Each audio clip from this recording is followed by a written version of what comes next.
আজ এসেছি মুলুক ভারত সেবাশ্রম সঙ্গে। আমাদের ট্রেন 12টা 5-এ ছাড়ার কথা ছিল, সেটা 12টা 10-এ ছেড়েছে। সেই মতো আমাদের লেট হয়ে, যেটা শান্তিনিকেতনে ঢোকার কথা ছিল 3টে 46-এ, আমরা ঢুকেছি 4টের সময়। তো দুপুরের খাবারটা আমাদের মিস হওয়ার জন্য মহারাজের সাথে কথা বলে উনি খাবার ব্যবস্থা করে দিয়েছেন। কোনো রকম আমরা আগের থেকে অ্যাডভান্স বুকিং করিনি। এখানে এসেই আমরা প্রথমে স্টেশন থেকে টোটো ধরে এখানে মুলুকে এসছি, আশ্রমে এসছি। তারপরে এখানে মহারাজের সঙ্গে স্পট বুকিং, এখানে ওনার সাথে এসে কথা বলে স্পট বুকিং করা হয়েছে। আমরা নিয়েছি নন এসি রুম, 3জন, পার ডে 800 টাকা করে পড়বে। খাওয়া খরচ আলাদা, এখানে সকাল দুপুর আর রাতের খাবার আলাদা। এখানে টিকিট কেটে তারপরে খাবার দেওয়া হয়।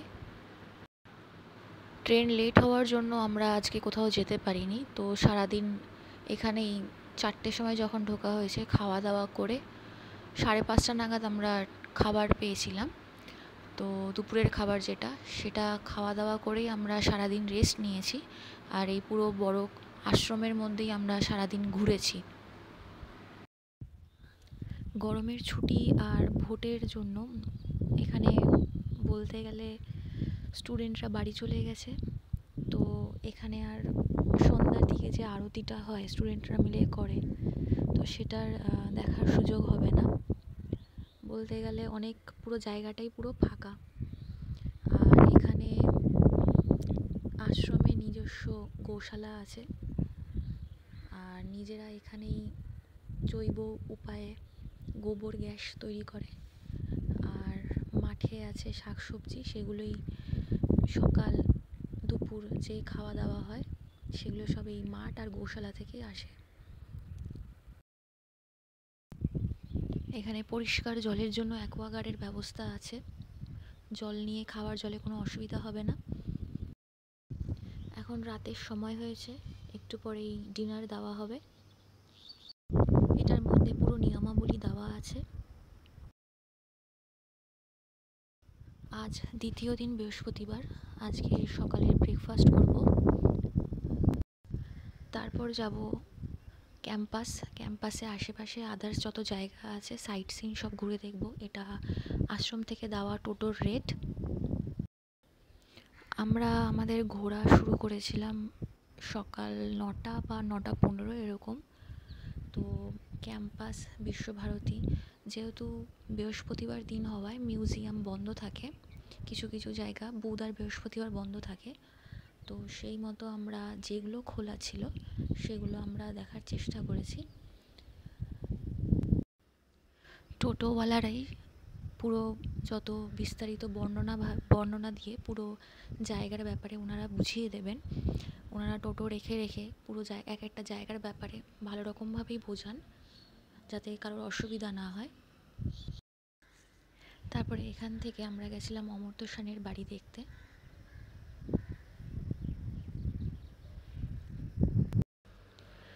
ক্যাম্পাস, বিশ্বভারতী আর এই অমর্ত্য সেনের বাড়ি সবকটাই আমরা বাইরে থেকে দেখার চেষ্টা করেছি।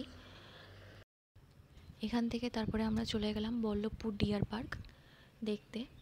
এখানে ডিয়ার পার্ক বুধবার দিন বন্ধ থাকে, বৃহস্পতিবার খোলা ছিল আজ। তো ভেতরে গিয়ে আমরা হরিণ আর সজারু দেখতে পেয়েছি। এটা ডিয়ার পার্কের নিয়মাবলী। এরপর আমরা গেলাম সুরুলের রাজবাড়ি দেখতে। রাজবাড়ির আগে পরে সৃজনী শিল্পগ্রাম, ওটা আমরা দেখিনি। আমরা সোজা এই রাজবাড়ি দেখতে চলে এসেছিলাম।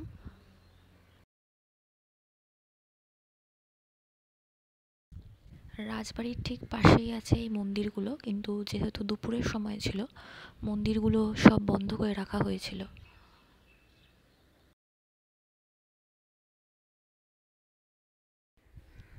এইখান থেকে তারপর আমরা চলে গেছিলাম আমার কুটির, কিন্তু এখানে ভিডিওগ্রাফি করা মানা আছে, তাই ভেতরে কিছু করা যায়নি।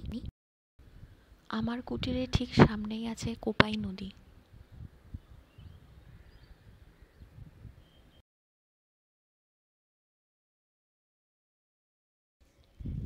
এখানে আমার কুটির একটা রেস্টুরেন্ট আছে, এখানে একটু রেস্ট নিয়ে এরপর আমরা যাব বুদ্ধ মূর্তি দেখতে।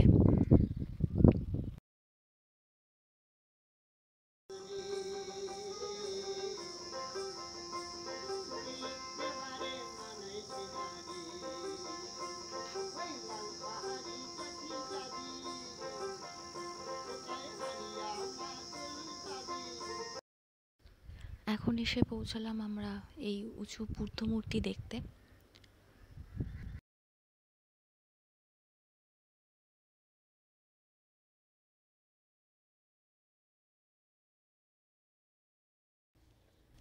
এটা দেখা হয়ে গেলে এরপরে আমরা যাব হাটের দিকে। এখনই বাজে 12:30, তো হাটে পৌঁছাতে আর কিছুক্ষণ সময় লাগবে।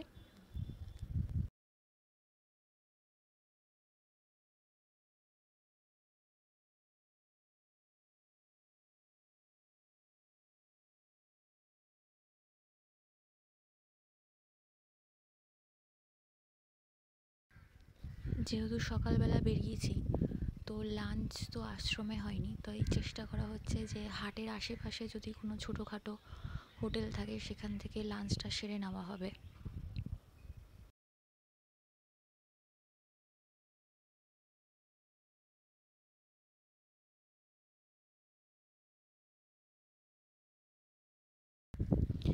এখন ঢুকলাম 1:15 বাজে।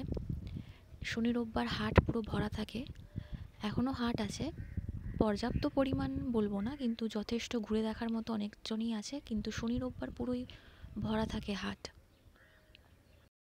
এর পরের প্ল্যান ছিল সন্ধ্যাবেলা কঙ্কালীতলা যাওয়া, যেখানে সন্ধ্যা 6:30 থেকে শুরু হয়ে যায় গঙ্গা আরতি।